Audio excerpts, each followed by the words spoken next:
Hello, I am Mother Emily, and I am the voice, if you like, of the mothers that use song for their healing.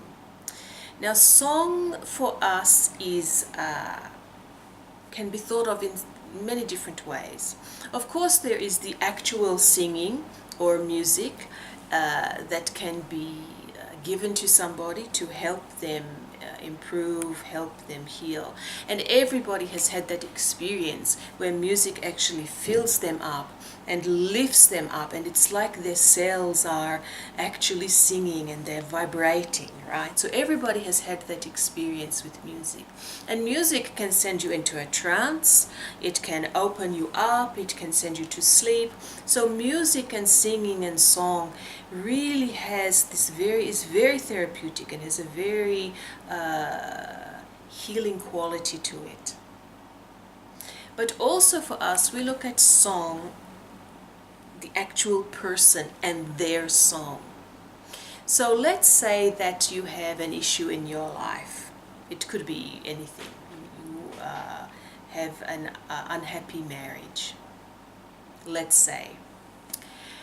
That in itself will have its own vibration, the unhappy marriage. So the song in that will be reflective of both the partners, both of the partners, and their experiences within the marriage. So that will have its own song. Within that, as we said, there will be the husband, the wife, and the experiences, and each one of those will have their own song. If those songs are not harmonious, and if it's unhappy, we have to assume they're not harmonious, then confusion, discordance will appear, will be the reality, and that will cause difficulties and unhappiness. In the person as well, in a person, we would look if they presented to us with an illness or some other issue in their life. We would look at the four parts of the human being: the spirit self, the mind self, the emotional self, and the body self, the physical self. And we would try to determine the different song or vibration, if you like, the music that's coming out of them from those different parts.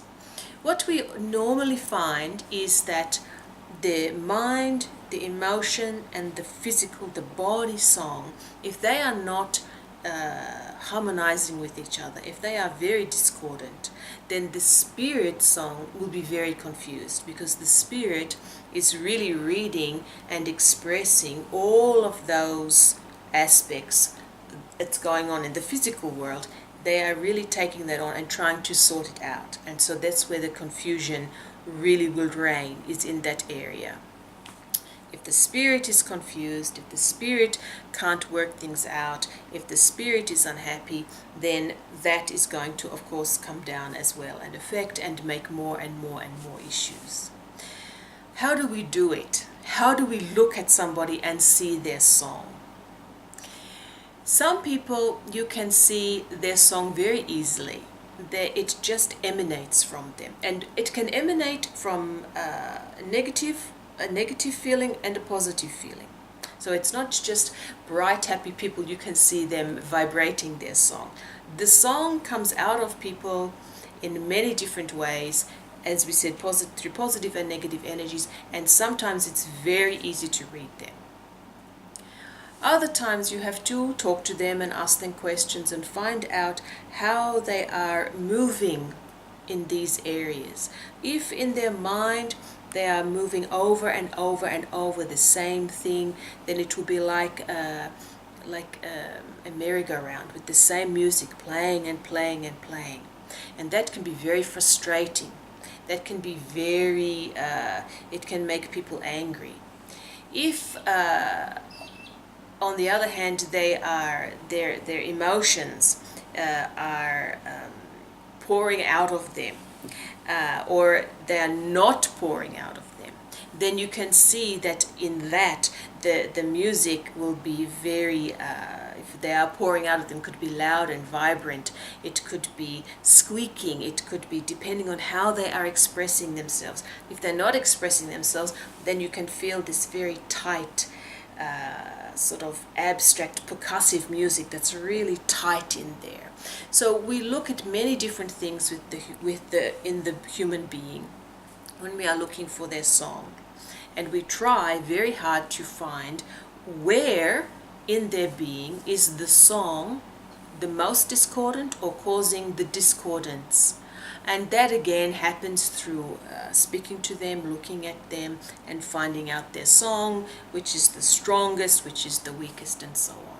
From that, we would then work through a series of exercises which would be completely unique to them, to try and first of all find out why there is this discordance, why that particular area, that particular song is stronger or weaker than another, and so on and so on. And then we go for harmony on that particular issue, on that particular ailment. We work for harmony. Sometimes with that harmony we have to actually use song from ourselves to meet them and bring it back into a harmonious vibe or harmonious way. And other times it's very much activities that they do for themselves. So we are the mothers of song. For us, song is the element, if you like, that makes the world really go around. Every plant, every bird, every breath, every star has their own song. Every single one. And sometimes they work in harmony with each other, and sometimes they do not. And if you really start to look out into nature, start to look out into the world, look at different people, different countries, you will see when the songs of those beings, creatures, countries are in alignment, are in harmony. You can see that. When they're not, when they're discordant, you can see that as well. We find looking at beings through song really opens up a very non-threatening way to understand people and beings, because it's not so much what they're saying or what they're doing, it's how it is realizing itself within them, and how in that realization within them it is being processed and packaged in this vibration. And in that non-threatening way, we serve so many people. If you would like to be served by us, we would be really delighted and so honored for you to talk to us. Thank you so much for listening. I am Mother Emily, and we hope that we can see you again. Thank you.